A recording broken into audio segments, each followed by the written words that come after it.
video about not getting fixated about the number on the scale.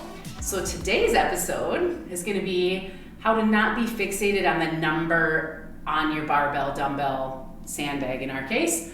I have a lot of teenage folks. I mean, I have kids, their friends, boyfriends, etc. And they're all kind of in that fitness world. Like, they love to lift, they love to be in the gym, they love to be in the weight room. Might be surprised to note that here in our gym at Fitness Lying Down, the heaviest sandbag that we have is 135 pounds. What? You heard it, 135 pounds. In these discussions with these teenage boys in my life, some of them can deadlift a lot of weight. So maybe one kid's deadlifting 400 pounds. And when I say, hey, where in your life outside of the gym would you ever have to lift 400 pounds? They have no response. I can think of one scenario, possibly like one of my kids or animals is stuck under a car and I have to use my Herculean powers to lift the car up. Otherwise, in my life, there's no practical application to lift that kind of weight.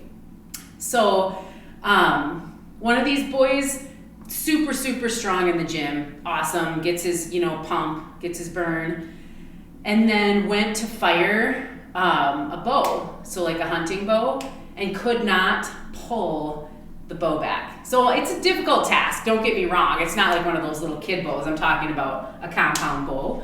But super strong in the gym, but could not pull that bow back because the gym training that he had been doing was not carrying over into his life outside the gym.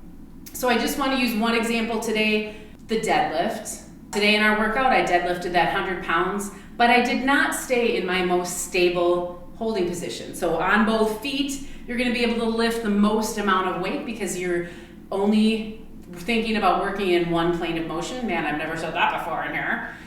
We are working in that sagittal plane. So today with our deadlifts, we did a lateral step deadlift. I'm moving in the frontal plane, but I'm resisting rotation in that transverse plane, which makes that movement all the more complex, which means I can't lift as heavy of a weight as I could if I stayed in one plane of motion in my most stable holding position. So, movement for life, right?